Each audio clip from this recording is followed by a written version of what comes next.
नमस्कार जय जगन्नाथ पब्लिक आवाज को आपन को स्वागत करछि मु प्रणय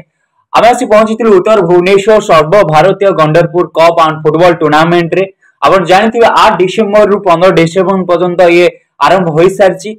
आपन जानिथिबे गंडरपुर बिजू पटनायक मिनी स्टेडियम गंडरपुर रे एडा अति बहुत वर्ष हलाने आयोजन हेई आसुछि। एथिरे अनेक सारा बाहर मध्ये टीम आसी खेलुचंती। आज जेहेतु आज तार उद्घाटन हेइतिला ए उद्घाटन रे बांकीर विधायक मध्ये आसीथिले ता सहित उत्तर भुवनेश्वर रो जे विधायक समस्त प्रिय सुशांत राउत मध्ये से आसी पहुंचीथिले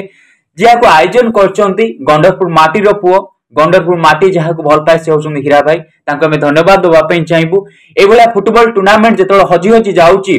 लोक जेतोळे भूली भूली जाउतन ता भितरे ई गंडरपुर जेतोळ फुटबॉल टूर्नामेंट को आयोजन करची ता मध्ये गोटे स्वागत योग्य पदक्षेप कारण खेल होची गोटे महान कर्तव्य कारण खेल बिना एटा सबल पई अधा थाए गंडरपुर माटी एटा करी कि सबल पई देखि दे आसीची। सर कोन कहिबे आज रो प्रथम खेल रे आज प्रथम खेल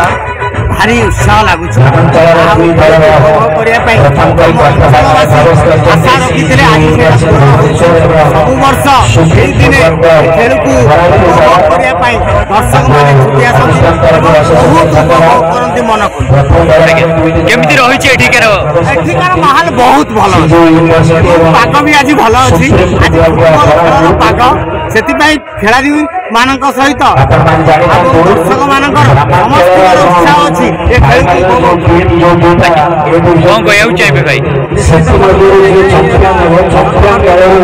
सर्वश्रेष्ठ खेलाड़ी बंचा दियो ग्रामांचल 24 कोटी चैंपियन वाले सर्वश्रेष्ठ खेलाड़ी बंचा दियो दर्शक ये होची बिजू पटनायक मिनी स्टेडियम जो हजार हजार दर्शक ए खेलर मजा रहउछथि। ये उद्घाटन मैच रे गंडरपुर ग्राम कमिटीर मुरबी सभापति बहुत व्यक्ति उद्घाटन करते आपण देखिबे गोटे रही चैलेंज आपण मैंने देखिपे आकर्षण रही सहरांचल श्रेष्ठ विदेशी प्लेयर को 2,60,000 टका गोटे बुलेट प्रदान कर अच्छा प्रत्येक दिन निश्चित आपन दायित्व कोन अछि मोर दायित्व जी प्रत्येक दिन धारा विवरणी प्रसारण करने दायित्व होची मोर अच्छा खेल फुटबॉल खेल धारा विवरणी प्रसारण कर दर्शक दरबार एंकरिंग करिया दायित्व अच्छा। सर आज प्लेयर मान कोन कहै आज प्लेयर को कोन कहबे आज प्लेयर को हम बहुत उत्साह माने भलो खेलत एवं ग्रामांचल खेलाड़ी माने भलो खेली ताका जड़े श्रेष्ठ खेलाड़ी ए बुलेट मोटरसाइकल प्रदान करा जिवो जाऊ आमे चाहूचु गोटे भलो खेलाड़ी ए बुलेट मोटरसाइकल को से पा केते वर्ष हो गेलानी सर एटा 15 वर्ष सेतोले बेकर डिफरेंस कोन अछि बहुत एटा बहुत बड़ी बड़ी चाली प्रति वर्ष बड़ी बड़ी चाली सर लोक कुआड सब आछन लोक अंचल आम 5 पंचायत सहित शहर मध्य रसुलगढ़ बमिखाल एई अंचल रु मालसालेस बिहार डमणा एई पटिया एई अंचल बारंग अंचल रु कटक अंचल रु समस्त प्राय एठी आसी देखुछन ए खेल को उपभोग करछ फुटबॉल फेल जे से माने समस्त एठी खेलिया को आछ। थैंक यू कहउ छेबे बर्तमान आपण धन्यवाद देबी जे आपण हमर ए सर्वभारतीय गंडरपुर फुटबॉल टूर्नामेंट को आपण कैच करछंती भारत स्तर में आपण न्यूज में देखौछंती हमर बहुत गर्वर विषय मो बहुत गर्व अनुभव करे मो गंडरपुर जन्मित एवं ए जो गंडरपुर सर्वभारतीय फुटबॉल खेल एठी अनुष्ठित होउछि एठारे आम अंचल जहाँ कह कथा आमर ग्राम फुटबॉल खेल सहित आमर सर्वभारतीय स्तर में जो फुटबॉल टूर्नामेंट सब अच्छा आमंत्रण कर खेल उपस्थापन कर खेल गोटे निरा खेल आपण मैंने अनुभव करेंगे आम पाखापाखि गाँव में कि आम भुवनेश्वर यही खेलटा गोटा करवा गोटा छोट खेल नुह पाखे पैसा थाई कि लोक मानकर एत उत्साह आसे ना खेल प्रति किंतु आमर ये गंडरपुर टूर्नामेंट जो क्लब जो टूर्नामेंट करुच्ची उत्साह आंकर लक्ष्य कि भाव में आमर समस्ते खेल को भल भाव प्रथम लक्ष्य एवं से समस्त कृषक अच्छा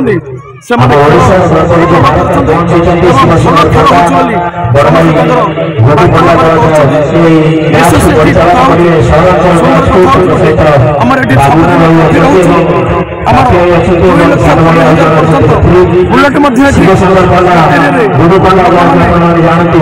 प्रदान कर शांति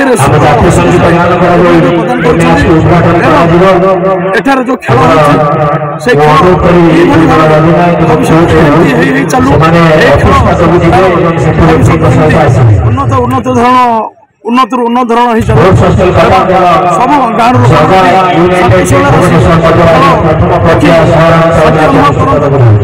प्रभु जगन्नाथ पाखे कामना कर प्रथम थर आरंभ खेल मंडलपुर ठारे जो यूनाइटेड स्पोर्ट्स क्लब आमर सर्वभारतीय टूर्नामेंट करे प्रति वर्ष एवं आम अंचल लोकल टीम भाग नि बाहर भाग नि वर्ष लोकल टीम 16टी एवं टाउन जो सर्वभारतीय अन्य राज्य एवं भुवनेश्वर कटक जो टाउन टीम गुड़ा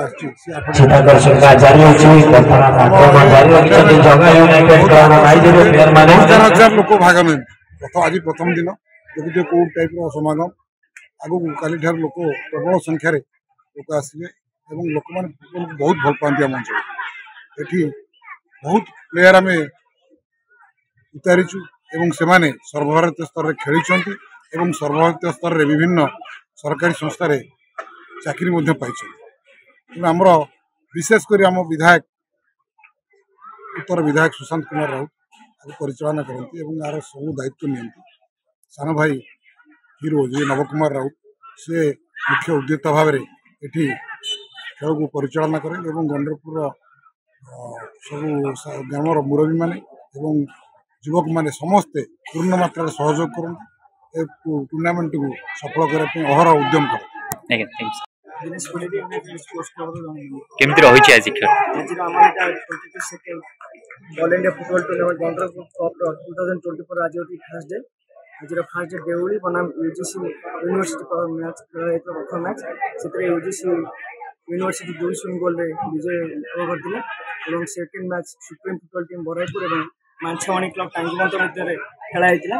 से supreme football team Baraipur 1-0 goal विजय लाभ कर क्वार्टर फाइनल प्रवेश कर दिन खेल चलो